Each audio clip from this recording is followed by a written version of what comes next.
Eu me chamo Helena, e sair de casa com o meu filho nunca é um gesto simples. O Lucas tem 7 anos, é autista, e cada deslocamento exige um tipo de preparo que poucas pessoas veem. Naquela manhã, antes de irmos ao ponto de ônibus, eu conferi se o fone abafador estava na mochila, se o brinquedo pequeno que ele aperta quando fica ansioso estava no bolso lateral, se a garrafa de água estava cheia. Escolhi uma camiseta sem etiqueta, porque qualquer atrito vira dor, e repeti com ele, em frases curtas, o que ia acontecer. A gente vai esperar, entrar, sentar perto da janela. Se ficar difícil, a mamãe te ajuda. Não é excesso de zelo. É sobrevivência em um mundo que não foi feito pensando nele. O ônibus chegou com o barulho conhecido do freio e o cheiro de diesel misturado com poeira da rua. Era meio da manhã, não estava lotado, e isso sempre me dá uma falsa sensação de segurança. O interior tinha aquele som constante do motor, bancos de plástico frio e janelas vibrando levemente. Algumas pessoas olhavam o celular, outras conversavam baixo. Eu passei o cartão, conduzi o Lucas até um banco mais à frente, onde o movimento é menor, e sentei ao lado dele. Por alguns minutos, tudo parecia dentro do previsível. Ele observava os prédios passando, balançava o pé de leve, e eu respirei achando que seria apenas mais um trajeto comum. A normalidade começou a se desfazer nos detalhes. Um homem no banco de trás suspirou alto demais quando Lucas começou a balançar as mãos, um movimento repetitivo que o acalma. Uma senhora trocou de lugar, deixando um espaço vazio ao nosso redor, como se precisasse marcar distância. Senti olhares demorados demais, avaliando, medindo. Ouvi um cochicho atravessar o corredor. Essa criança não para. Ninguém falou comigo diretamente naquele início, mas o desconforto estava ali, denso, ocupando mais espaço do que nossos próprios corpos. A situação se tornou explícita quando o ônibus passou por um buraco mais forte e o Lucas se assustou com o impacto. Ele não derrubou ninguém, não chutou o banco, não causou dano algum. Apenas soltou um som curto, involuntário, e levou as mãos aos ouvidos. O motorista, pelo retrovisor, falou em tom ríspido: "Moça, controla seu filho. Isso aqui não é bagunça."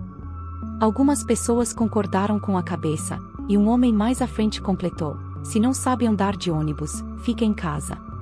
A acusação caiu sobre nós como se o simples existir do meu filho fosse um desrespeito coletivo. Eu me levantei um pouco do banco e tentei explicar, mantendo a voz firme apesar do aperto no peito. Ele é autista. Esse barulho assusta ele. Ele não está fazendo por mal. Coloquei o fone nos ouvidos do Lucas e segurei a mão dele, tentando regular a respiração dos dois. A resposta foi fria. O motorista resmungou algo como sempre uma desculpa, e alguém atrás de mim disse, sem se importar em ser ouvido: "Hoje em dia tudo é doença." O restante do ônibus seguiu em silêncio, um silêncio pesado, que não protege, apenas confirma que ninguém pretende se envolver. A tensão aumentou porque o Lucas percebeu o clima. O som do motor, as vozes atravessadas, o olhar constante sobre ele foram demais. O corpo dele enrijeceu, a respiração ficou curta, e eu senti a sobrecarga chegar. Ele começou a chorar baixo, sem gritar, tentando se esconder no meu braço. O motorista freou mais forte e anunciou que, se a situação continuasse, iria chamar a fiscalização no próximo ponto. Aquilo transformou um deslocamento comum em uma ameaça formal, como se meu filho fosse um problema a ser contido. Foi nesse momento que algo mudou de forma concreta. Uma jovem sentada no corredor, algumas fileiras à frente, se levantou e disse: "Eu gravei tudo." Ela mostrou o celular para o motorista e para quem quisesse ver. O vídeo mostrava claramente o início da situação: o buraco, o susto do Lucas, o comentário ríspido do motorista, as falas ofensivas dos passageiros. Não havia agressão, não havia desordem, apenas uma criança reagindo a estímulos e adultos reagindo com intolerância. Outra passageira confirmou em voz alta: "Ele não fez nada. Eu estava vendo." A narrativa do ônibus mudou de direção quase imediatamente. O motorista ficou visivelmente constrangido, pediu para continuar a viagem sem mais comentários e evitou olhar pelo retrovisor. O homem que tinha dito "fica em casa" desviou o olhar para a janela. Algumas pessoas passaram a observar o Lucas de outro jeito, não com empatia profunda, mas com aquele desconforto de quem percebe que passou do limite.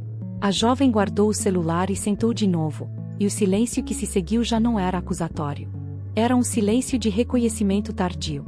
Enquanto o ônibus seguia, Eu pensei no quanto tudo aquilo dependeu de alguém ter decidido registrar. Meu filho não mudou em nenhum momento daquela viagem. Ele continuou sendo o mesmo menino sensível, tentando lidar com um ambiente hostil. O que mudou foi o olhar coletivo quando a verdade ficou visível demais para ser ignorada. Exclusão funciona assim. E quanto não há prova, a culpa recai sempre sobre quem já é visto como diferente. Empatia não é um sentimento abstrato, é uma escolha prática de não atacar, de não silenciar, de não transformar o desconforto pessoal em violência social. Se você chegou até aqui, não foi por acaso. Essa história não é um episódio isolado. Ela representa milhares de mães que saem de casa todos os dias acreditando que seus filhos têm direito ao mundo, e descobrem, da forma mais dura, que a sociedade ainda impõe barreiras invisíveis, feitas de olhares, julgamentos e silêncios cúmplices. O que aconteceu neste lugar poderia ter terminado como tantas outras histórias, com uma mãe recolhendo seu filho, engolindo a dor e voltando para casa com a sensação de que pedir respeito é pedir demais. Mas, dessa vez, alguém decidiu não desviar o olhar. Alguém escolheu registrar, testemunhar e dizer, em voz alta, o que muitos preferem fingir que não veem. É por isso que Ecos do Autismo existe. Este canal não é sobre expor crianças. Não é sobre atacar pessoas específicas. É sobre revelar comportamentos que ainda ferem, excluem e machucam, todos os dias, mães, pais e crianças autistas em espaços que deveriam ser públicos, mas ainda não são verdadeiramente inclusivos. Cada história compartilhada aqui é um espelho. Se essa narrativa te incomodou, ela cumpriu seu papel. Se ela te emocionou, é porque você reconheceu a injustiça. Se ela te fez pensar, então você já faz parte da mudança. Inscreva-se no canal Ecos do Autismo.